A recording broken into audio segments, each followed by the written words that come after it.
It was really beautiful. It was genuinely really beautiful, and I just felt like engaged and really captivated by all of the characters and the way that they related to each other.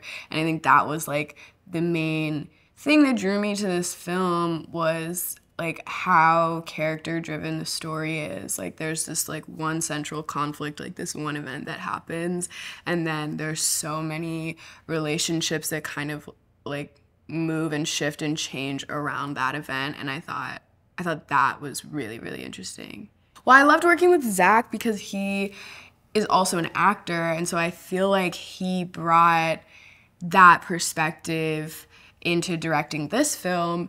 And I think like very specifically he created a really safe environment for us all to like dive into this kind of subject matter and into these kinds of like feelings and emotions. And I think bringing his perspective of being an actor, you know, and that lens into his work directing just made me feel so much more like safe and comfortable, you know, diving into these kind of like difficult experiences that these characters are going through. So it was really a pleasure working with Zach, and I think it's so important that he like very intentionally created a safe environment for us all. And these experiences of loss and grief are things that so many people right now are feeling and experiencing. And I know that he brought in his own life experience when writing this story. And so I think he really is the perfect person to tell this story because it is his story, you know?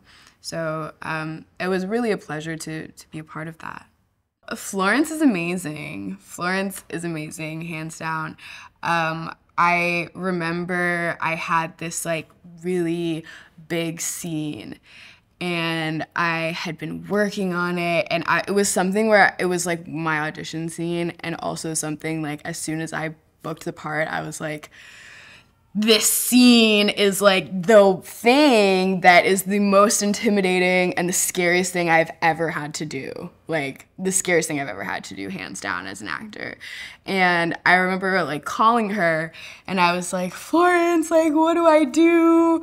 What if this doesn't go this way, if it doesn't go as planned or whatever? And she was just like the absolute sweetest. She reassured me and gave me the best advice. She was like, listen, whatever happens in the moment is what is supposed to happen for the character and for the story. So you know, you got this. And I think that is just like such a perfect example of like what it was like to work with her. Cause, you know, it was on like the technical side, it was like a master class working with her and Morgan, but also on like the kind of interpersonal, emotional side, it was so like fun and comfortable, and I felt so like safe and taken care of. Working with Morgan Freeman was incredible. When I found out I was going to be working with Morgan, I freaked out, as any normal person would.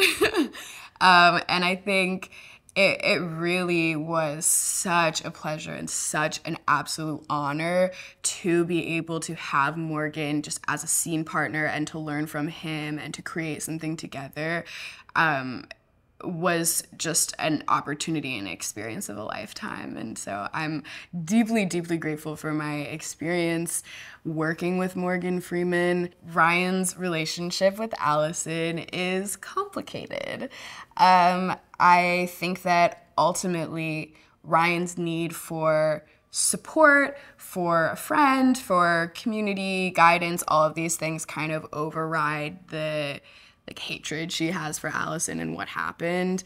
And I think in a weird way, Alison is like the only other person who understands how she's feeling to some degree, right? Because they have this shared experience. The title A Good Person to me, in terms of Ryan and her experiences and her as a character, I think has a lot to do with her feelings of just unfairness, like the unfairness of loss. I think that from her perspective, she thinks of herself as a good person and as somebody who is not deserving of all of the grief and the loss that she's experienced. So yeah, I think the title means a lot. And then even to Daniel, I think there's even a part in the script where he says, "I'm a good person. I've taken you into Alison." And so I think that this title kind of has to do with like the internal conflicts that all of these characters are experiencing between, you know, like their own self-perception and what they think they're capable of and what they think they deserve versus the reality of what has actually happened to them.